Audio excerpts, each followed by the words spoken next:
आज हमारी next poem है अमांडा। ठीक है, ये एक छोटी सी पोएम है जिसके जो पोइट हैं वो रॉबिन क्लीन है। और इसमें एक लड़की के बारे में बताया गया है। अमांडा नाम की एक लड़की होती है, उसके ऊपर ही चलती है ये सारी जो पोएम है। तो सबसे पहले हम इसके ऊपर पढ़ते हैं। Every child feels that she is controlled and instructed not to do one thing or another. तो यानी जैसे हर बच्चे की फितरत होती है कि कोई भी बच्चा हो वो ये चाहता है कि कोई हम पर ऑर्डर ना करे, कोई हमें ऑर्डर यानी किसी काम को करने के लिए ना कहे, और वो कहता है और कंट्रोल बिल्कुल ना करे। यानी ऐसा है कि भाई जैसा मैं कहूँगा वैसे ही तुम्हें करना पड़ेगा। तो कोई भी बच्चा ये बात सहन नहीं करता है। Not to do one thing or another, चाहे वो एक चीज़ हो चाहे कोई और दूसरा हो। You too may feel that your freedom is ये कर्टेल्ड। यानी वो कहता है कि यू टू फील, तुम भी ऐसा ही महसूस करते हो कि that your freedom is curtailed, कि तुम्हारी जो फ्रीडम है उसमें किसी की बाधा पड़े, यानी उसको कोई हनन करे, उसको कोई आपसे बंदिश लगाए। तो वो कहता है write down some of the things you want to do. यानी वो कहता है कि ऐसी चीज़ों को आपको राइट डाउन करना है, लिखना है जो आप करना चाहते हैं। But your parents and elders do not allow to you, और तुम्हारे जो बड़े हैं या तुम्हारे जो माता पिता हैं वो तुम्हें इजाज़त नहीं देते उन कामों को करने की। तो to read the poem aloud, यानी आपको एक कविता जो उसको पढ़ना है फ्रॉम पेयर्स, यानी जोड़ों के साथ, यानी जैसे हमारा जो stanza by stanza, each reading alternate stanza, यानी हर स्टेंजा को पढ़ना है। You are in for a surprise, और जब भी आप इसको पढ़ोगे तो आपको कोई ना कोई सरप्राइज जरूर मिलेगा। तो सबसे पहले उसके लिए वो कहता है कि don't bite your nails Amanda. Bite बोलते हैं जैसे दांतों से काटना, और नेल्स माने नाखून, यानी अपने नाखूनों को दांतों से मत काटो Amanda. Don't hunch your shoulder Amanda. Hunch बोलते हैं जैसे गर्दन नीचे करके कंधों को उचका कर बैठते हैं ना, उसको बोलते हैं हंच को, यानी अपने कंधों को मत उचकाओ Amanda. Stop the slouching and sit up straight Amanda. Slouching बोलते हैं जैसे किसी बच्चे को स्ट्रेट बैठा दिया जाए, फिर वो कभी इधर हिलता है कभी इधर डुलता है, यानी हिलने डुलने को बोलते हैं, उसको बोलते हैं स्लाउचिंग। स्टॉप स्लाउचिंग, यानी हिलना डुलना बंद करो। सिट स्ट्रेट अमांडा, और एकदम सीधी बैठ जाओ Amanda. There is a languid emerald sea. Languid बोलते हैं जैसे अतः, जो सी बोलते समुद्र होता है, तो अतः दूर तक जहाँ तक नजर जाती है जब तो पानी पानी दिखाई देता है। लिंग्विड यानी फैला हुआ है, एमराल्ड सी यानी एकदम रिलैक्स्ड, जो समुद्र फैला हुआ है दूर तक वो एकदम शांत है, और एकदम ऐसा लगता है कि मानो ये पानी जो है वो बिछाया हुआ है, और वो एकदम उस समुद्र में ऐसा लगता है कि मानो इतनी शांति वहाँ पर है कि बहुत ही ज़्यादा। तो there is a languid emerald sea, यानी एक शांत बिछा हुआ एक समुद्र।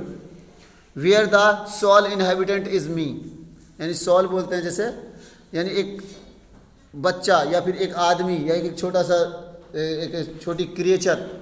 Where the soul inhabitant is me, यानी जहाँ पर मेरे जैसे बच्चे या फिर मेरे जैसे लोग, इनहेबिटेंट कहते हैं निवास करना। ए मरमेड ड्रिफ्टिंग ब्लिसफुली, यानी जैसे मैं हूँ ऐसे ही जैसे मरमेड बोलते हैं जलपरी को, और ड्रिफ्टिंग ब्लिसफुली यानी इधर उधर टहलना। ब्लिसफुली बोलते हैं खुशीपूर्वक, और ड्रिफ्टिंग बोलते हैं इधर उधर टहलने को या घूमने को। तो वो कहती है कि there is a languid emerald sea, यानी एकदम शांत एक फैला हुआ समुद्र है। Where the soul inhabitant is me a mermaid, यानी जहाँ पर मैं एक जलपरी की तरह रहती हूँ या घूमती हूँ या फिरती हूँ, मेरे ऊपर कोई टोक नहीं होती, यानी कोई मुझे कुछ नहीं कहता। ड्रिफ्टिंग ब्लिसफुली, और मैं यहाँ इधर उधर हंसी खुशी यानी बिना किसी रोक टोक के घूम सकती हूँ। जैसे एक परी जो होती है वो उसका जो अपना इलाका होता है वो वहाँ अपने हिसाब से खुशी पूर्वक घूमती रहती है, ऐसे ही वो खुद की कहती है। तो उसके बाद उसको बोलता है did you finish your homework Amanda, यानी क्या तुमने अपना होमवर्क कंप्लीट कर लिया है अमांडा। डिड यू टिडी योर रूम अमांडा। टिडी बोलते हैं जैसे साफ करना यानी क्लियर करना, तो क्या तुमने अपना जो कमरा है उसको साफ कर लिया है अमांडा। आई थॉट, मैं सोचता हूँ, I told you to clean your shoes, मैं सोचता हूँ, या फिर मैं आई टोल्ड यू, मैंने तुम्हें बताया, टू क्लीन योर शूज़, या कि तुमने अपने जूतों को साफ़ करने के लिए कहा था अमांडा। जब मैंने तुमसे कहा कि अपने जूतों को साफ़ कर लो अमांडा, तो तुमने क्या वो काम किए, या क्या तुमने सफाई की? तो अब वो खुद कहती है, I am N orphan roaming the streets, यानी ऑर्फन बोलते हैं यानी एक ऐसा बच्चा जिसके माँ बाप ना हो, अनाथ जिसको कहते हैं orphan. Roaming the streets, roaming जो कहते हैं भटकता हुआ या घूमता हुआ। मैं एक ऐसा बच्चा हूँ या फिर मैं ऐसी बच्ची हूँ जो है अनाथ हूँ और गलियों में घूमती फिरती हूँ। I pattern soft dust with my hushed bare fitted, यानी आई पैटर्न बोलते हैं कि जैसे कोई आकृति बनाते हैं ना, शेप बनाते हैं, जैसे हमारे सॉफ्ट डस्ट बोलते हैं धूल या मिट्टी को, जैसे धूल मिट्टी है एकदम, और उस पर मैं अपने पैर हस्ट बियर फिट, हस्ट बोलते हैं जैसे जो मिट्टी में सने हुए या गंदे से जो पैर हैं, उनसे मैं उस डस्ट पर, उस रेत पर कुछ शेप्स बनाती हूँ, आकृतियाँ बनाती हूँ। पैटर्न बोलते हैं जैसे कोई भी shape banana. The silence is golden freedom is the sweet, और उसके बाद बोलती है कि जो साइलेंस है यानी शांति है वो ऐसा लगता है मान जैसे सुनहरी है, यानी बहुत ही ज़्यादा मन को संतुष्टि देने वाली है। द फ्रीडम इज स्वीट, और जो आज़ादी है वो हमेशा मीठी होती है। मीठी को मतलब ये थोड़ी उसको चख के देखते हैं, यानी अच्छी लगती है। यानी जैसे आज़ादी है तो हम जब हमारे ऊपर किसी की टोक नहीं होती तो हमें ऐसा लगता है कि हम एकदम फ्री हैं, हमारा कोई कुछ करने वाला नहीं है। तो उसके बाद बोलता है don't eat that chocolate Amanda, यानी अमांडा तुम इतनी ज़्यादा चॉकलेट मत खाया करो। रिमेंबर योर एकन अमांडा, एकन बोलते हैं जैसे चेहरे पर कील मुँह से निकलते हैं ना, छोटी छोटी फुंसियाँ से निकलती हैं, तो उनको ध्यान में रखो अमांडा। अगर तुम ज़्यादा चॉकलेट खाओगी तो शायद उन चॉकलेट की वजह से तुम्हारे चेहरे पर जो मुरझाइयाँ हैं, कील मुहासे हैं, वो ज़्यादा निकल आएंगे। तो will you please look at me when I am speaking to you Amanda, तो अब उससे कहता है क्या, will you please look at me, क्या तुम मेरी ओर देखोगी, कब, when I am speaking to you, यानी जब मैं तुमसे बात करता हूँ तो तुम्हें मेरी ओर देखना चाहिए अमांडा। और उसके बाद बोलती है वो खुद, I am Rapunzel I have not a care. Rapunzel बोलता है कि एक ऐसा जीव या ऐसी जैसे बच्ची जिसकी कोई देख रेख करने वाला ना हो, यानी आई एम रेपुंजल, मैं एक अनाथ हूँ या फिर मेरा कोई देख रेख करने वाला नहीं है। I have not a care, मेरी कोई परवाह नहीं करता।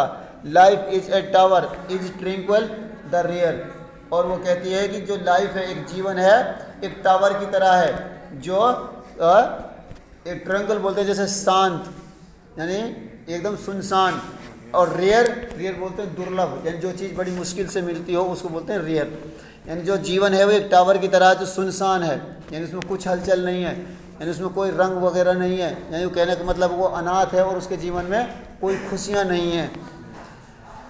और I shall certainly never let down my bright hair, और वो क्या कहती है, जो मेरे जो बाल हैं भूरे भूरे, आई shall certainly never let down कहते हैं नीचे नहीं गिरना, यानी मैं अपने कभी वो जो छोटे छोटे बाल हैं मेरे भूरे, यानी जो ब्राउनी हेयर है, मैं उनको कभी नीचे नहीं गिरने दूंगी। इसका मतलब ये है कि मैं अपने आप को कभी ख़राब नहीं होने दूंगी, या फिर मैं अपना केयर खुद करूंगी और मैं अपनी हालत को बिगड़ने नहीं दूंगी। तो उसके बाद बोलता है stop that sulking at once Amanda, यानी और इस तरह से बातें करना बंद करो अमांडा। You are always too moody Amanda, moody बोलते हैं जैसे हमारे जैसे बोलते हैं उसको सेंसिटिव, यानी भावुक होना, यानी तुम बहुत ज़्यादा भावुक हो Amanda. Anyone would think that I nagged at you Amanda, और अगर तुम इसी तरह से रहती हो तो हर कोई देखकर यही सोचेगा कि मैंने तुम्हें नेगलेक्ट कर रखा, यानी मैं तुम्हारा ध्यान नहीं रखता अमांडा। यानी कोई उसका रेख देख करने वाला है और उसकी हालत ऐसी है कि उसको कहता है भाई तुम साफ़ सुथरी रह कर अपना काम कर लिया कर, परंतु वो इस तरह से रहती है कि जैसे उसका कोई है ही नहीं। तो ये आदमी अंत में कहता है कि अगर तुम इसी तरह से रहोगी तो हर कोई आदमी मुझसे यही कहेगा कि शायद इसका कोई देख रेख करने वाला नहीं है और मैंने तुम्हें नेगलेक्ट कर दिया, यानी मैं तुम्हारी देख रेख नहीं करता।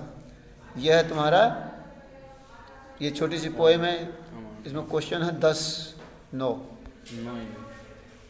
ठीक है ना। अब इसको